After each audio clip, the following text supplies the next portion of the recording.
It started with a celebration that should have been beautiful. Candles, wine, laughter, the smell of rain against the window.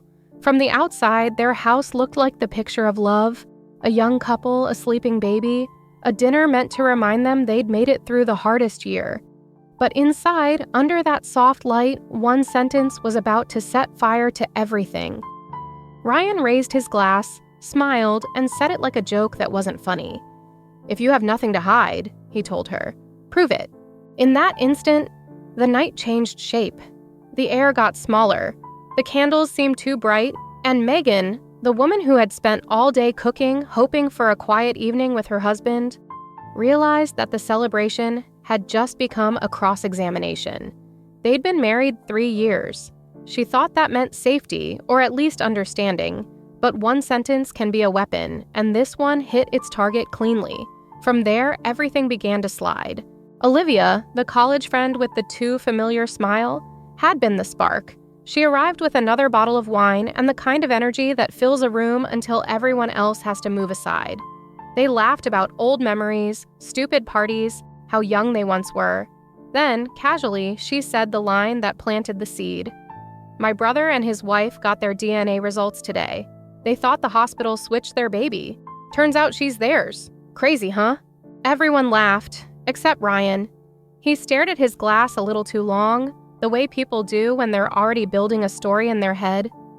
Later, after Olivia left, Megan leaned in and whispered, "Now it's just us." But it wasn't. Not anymore. Because Ryan turned and said softly, "Maybe we should do that too." "Do what?" she asked, smiling, because she didn't understand yet. "The DNA test." She froze. "You're serious?" He nodded. "Hospitals make mistakes." "Be sure of what, Ryan? That our son is yours?" He didn't answer, and just like that, 3 years of marriage tilted toward the edge. He slept on the couch that night. The baby monitor glowed faintly in the dark, a small green light between two people who suddenly didn't trust each other.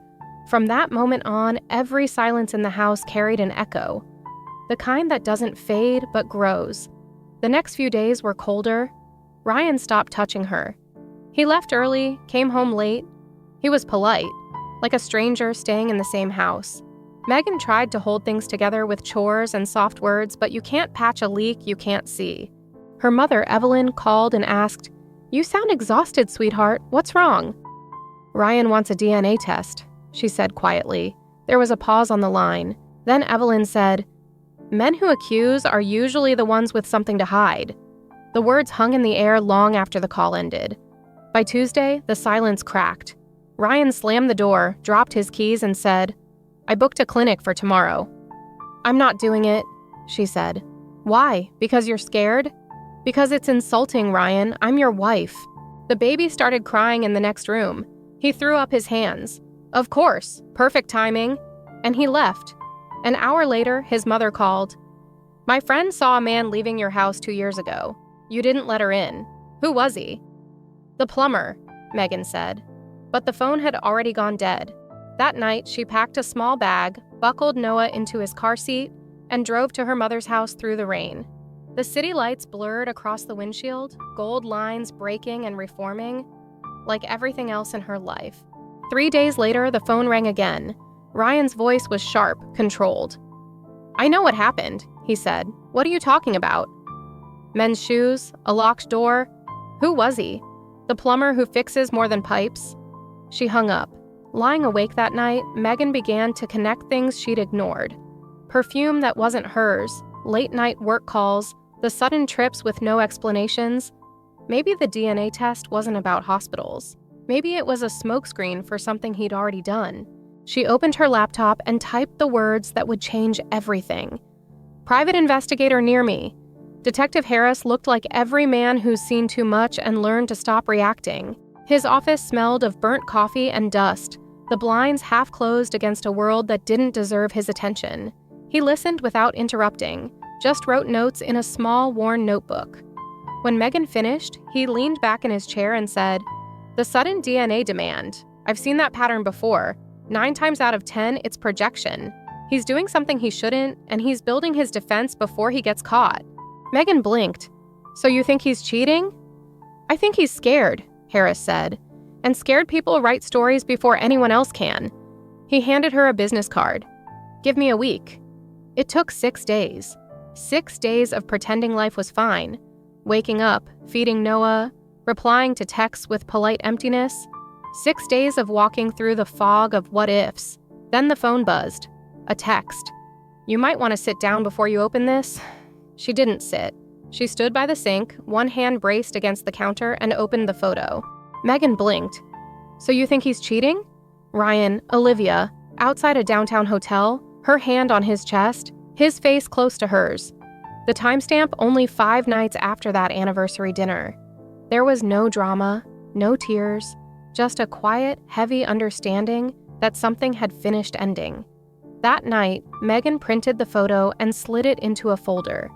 She didn't call him. She didn't need to.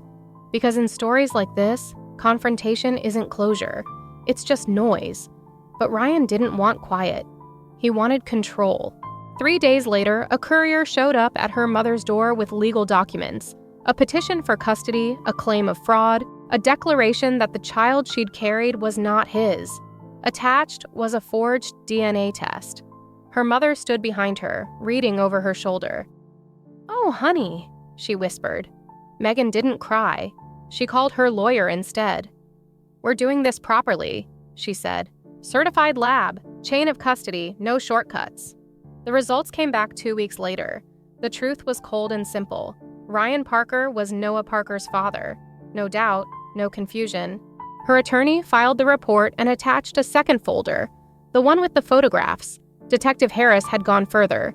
Time-stamped messages, security footage, credit card charges from the hotel bar. Every lie had a receipt. Still, Ryan didn't stop. He moved forward with the case as if defiance could rewrite biology. He told anyone who'd listen that Megan was manipulative, dishonest, unfaithful. But rumors don't change facts. They just make the silence between them louder. The night before court, Megan stood by Noah's crib. He slept with his arms above his head, the way babies do when they trust the world. She kissed his hair and whispered, "Whatever happens, I'll keep you safe." Her mother came into the room. "He's already lost, you know," she said softly. Megan looked up. "Not yet." Her mother smiled sadly. "Oh, sweetheart, the kind of man who has to prove his worth through a piece of paper, he's already lost everything that matters." The next morning, the courthouse smelled of dust and fluorescent light. Ryan was there in a navy suit, sitting beside his mother. He looked thinner, tired, but still wearing that polished face of someone who thinks charm can bend truth. His lawyer began first, confident, rehearsed, slick. "My client has been deceived," he said. He was led to believe he was the father of a child that is not biologically his. He waved the forged test like a trophy. Megan sat quietly, hands folded. Her lawyer didn't interrupt. When the time came, he stood and placed 2 sealed packets on the judge's bench. "Your Honor," he said, "these are certified DNA results from an independent lab, and a set of photos and signed affidavits from a licensed private investigator." The judge opened the first envelope, then the second. The silence that followed was its own kind of verdict. Ryan's mother shifted in her seat. Ryan looked at his lawyer. His lawyer looked at the floor. The judge adjusted his glasses and said, "Mr. Parker, do you wish to explain the discrepancy between your documents and these certified results?" Ryan opened his mouth, then closed it again. Megan watched his throat move as if the words were too heavy to climb out. Outside, it started to rain again. The sound of it against the courthouse windows filled the room, steady and unforgiving. The judge spoke again. "This court does not tolerate falsified evidence or manipulation of paternity claims. The certified results prove without question that you are the father of this child." He paused. "And the photographic evidence provided by the plaintiff confirms conduct inconsistent with your sworn testimony." Ryan's lawyer asked for a recess. The judge granted 10 minutes. Megan sat still. She didn't look at Ryan. She just breathed, slow, deliberate. When they returned, his tone had changed. "My client," the lawyer said carefully, "wishes to withdraw his petition." The judge nodded. That would be wise. And just like that, it was over. But endings are never as clean as verdicts. That night, back at her mother's house, Megan put Noah to bed and sat at the kitchen table, hands around a mug of tea she never drank. The house was quiet except for the hum of the refrigerator and the steady rhythm of her own heart. Somewhere in another part of the city, Ryan was probably drinking too much, rewriting the story in his head to make himself the victim. That was his way. But the truth didn't care. The truth just waited, patient as gravity.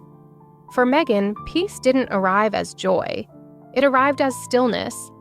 A new kind of quiet that wasn't empty but honest.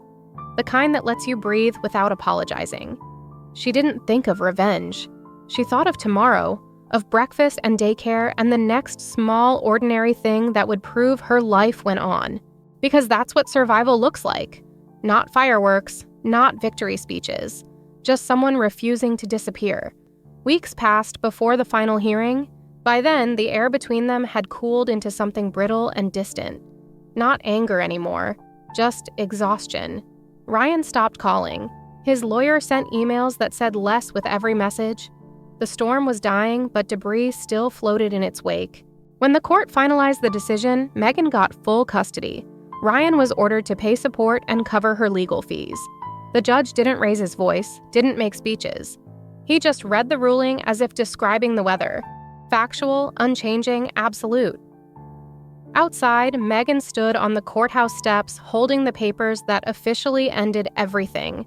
The sky was bright for once, almost offensively cheerful. Her mother put an arm around her shoulder and said, "It's done." Megan nodded. "No," she said quietly. "It's starting." And she was right. In the months that followed, life rebuilt itself slowly, like a city after a flood. There were moments of chaos, bills, daycare schedules, exhaustion, but beneath them, a quiet rhythm began to return. Every morning, Noah woke up at sunrise, climbed onto her bed, and whispered the same word, "Mama." It was simple, and it was everything. She found a small apartment near the park. It wasn't much, thin walls, noisy neighbors, a view of a parking lot, but it was hers. The first night there, after Noah fell asleep, she sat on the floor with a single lamp on and listened to the hum of her new world. It wasn't silence anymore. It was freedom disguised as calm. Ryan called once. He said he wanted to see Noah, to make things right. His voice was shaky, the kind of voice that's already halfway to regret. Megan agreed, but only under supervision. She watched from a distance as Ryan knelt down in front of his son and said, "Hey, buddy." Noah smiled like he was meeting a friend, not a father. It hurt, not because Noah didn't remember, but because she knew he'd be fine either way. Children recover faster than adults. They haven't learned how to cling to ghosts yet. After that visit, Ryan sent messages now and then. Polite, neutral, trying too hard. But they weren't about love anymore. They were logistics, and that was enough. Megan didn't hate him. She'd spent too much energy on hate already. Instead, she practiced something rarer, indifference. One evening, Detective Harris called. "Case closed," he said, officially. "Thank you," she replied. "You don't need to thank me," he said. "You did all the hard parts." "I just told the truth." He paused. "That's the hardest part." After the call, Megan stood by the window and watched the lights flicker across the city. Somewhere out there, Ryan was probably telling someone else his version of the story. The one where he was betrayed, tricked, misunderstood. She didn't care anymore. The truth didn't need defending. It had already outlived the lie.